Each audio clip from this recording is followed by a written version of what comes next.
Hello, podcast world. Welcome to my channel. It is 3/19/2021 at 10:51 a.m. Welcome to my channel. Today, we're going to talk about the richest African American male in America. And you know who that is?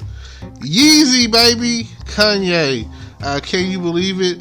That according to Forbes, he's worth $6.6 billion. And $3.6 billion of that is, you guessed it, his Yeezy brand. And I heard it on the radio the other day, and shout out to Lady B. It just took me by surprise when she was talking about it. And I was like, oh my God. And, you know, it's crazy because, like, she said he's worth like 120 million liquid. So that's like saying that in his bank account, in a vault somewhere in his money bin, there's $120 million that he can spend, that he doesn't have to talk to anyone about going about and spending or whatever, because it's his money.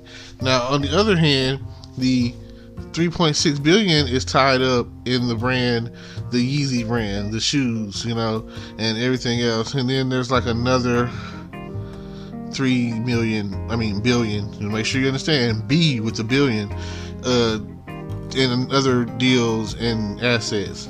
So, you know, that's crazy.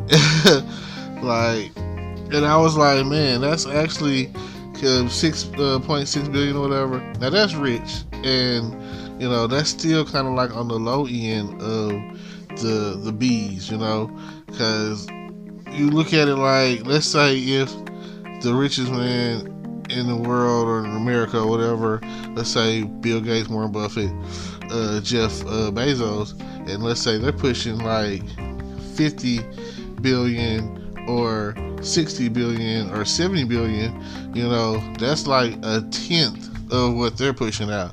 So when it comes down to it, you just got to realize that it doesn't take much to be at the top. It doesn't take much to be on the Forbes list. All you got to do is be making have a certain amount of money, and you're in there. And when you do, you can definitely have status. You can definitely have your own brand. You could definitely have all of these things and be considered one of the richest. And that goes back to, you know, the milestones in life where people are going from thousands to millions to, you know, and adding a zero here and there. And now there's so many people out there that are able to get deals to make $1 billion, you know.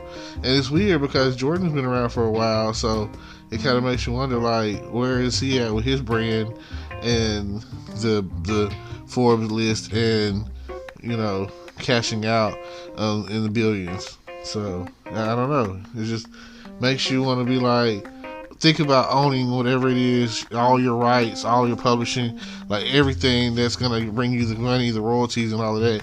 Make sure that you own that. Make sure it's yours. Make sure that when you do a contract, make sure that it's the right deal for you, because you never know where it's going to take you in a short period of time. Now, some people have a problem with that. You know, I look at Kanye as like a chess master. You know, he came in the game strong, producing and rapping, and, you know, all of this. And I was a strong when the College Dropout album came. I was in college and questioning you know, my college lifestyle, and was it about, you know, it's always about the money.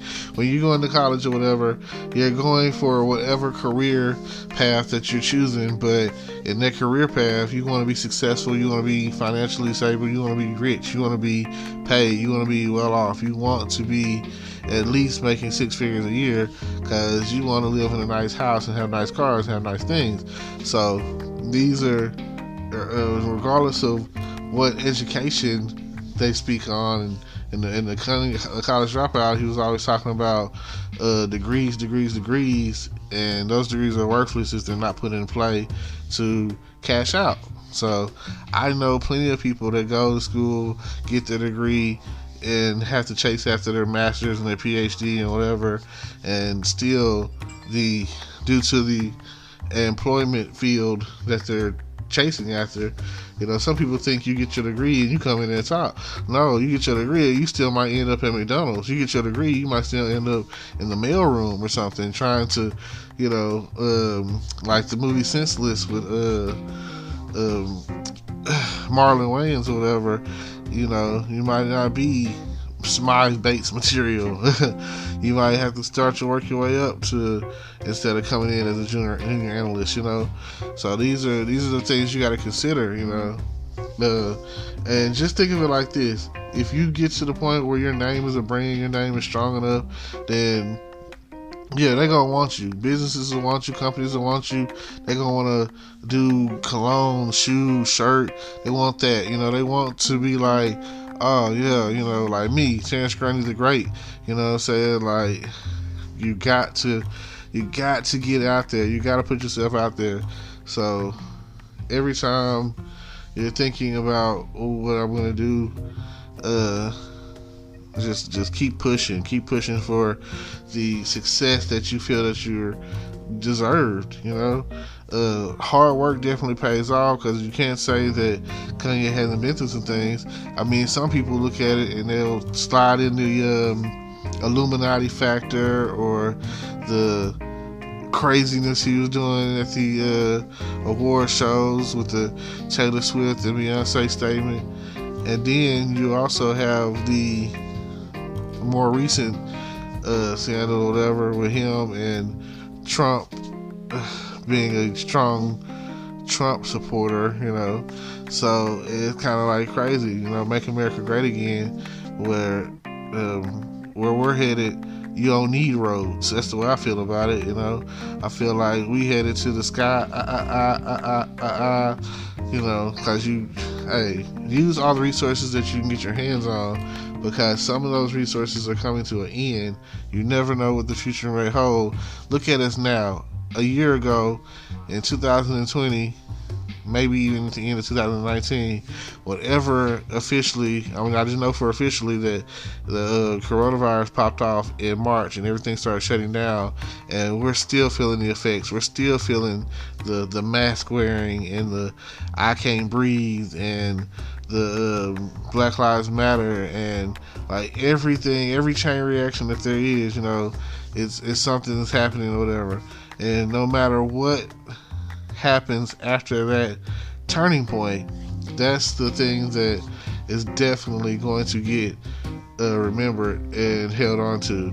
Because every time I've ever watched 28 Days Later or a contamination movie or anything that was like Resident Evil, the T-virus, that right there has always, I ain't gonna say haunted me, but I've held on to it, and it is one of,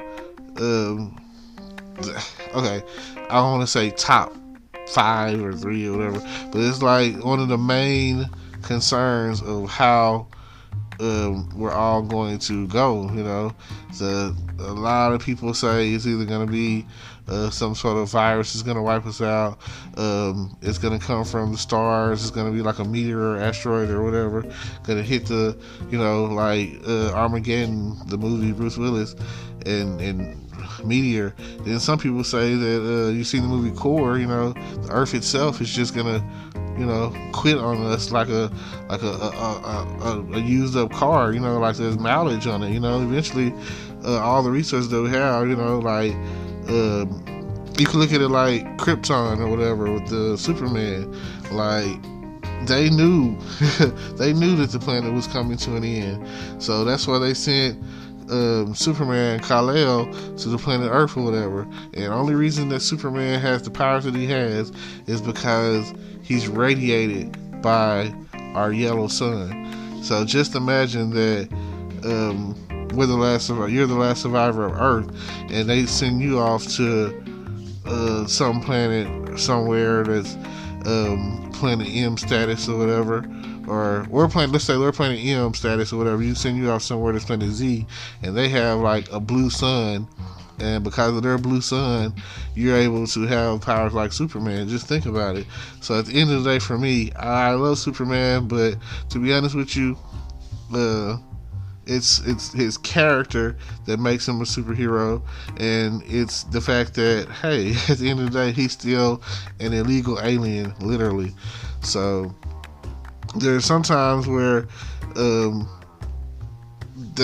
storyline of him and Lex Luthor start off as friends. They're friends, but it's like Clark Kent and Lex Luthor are friends.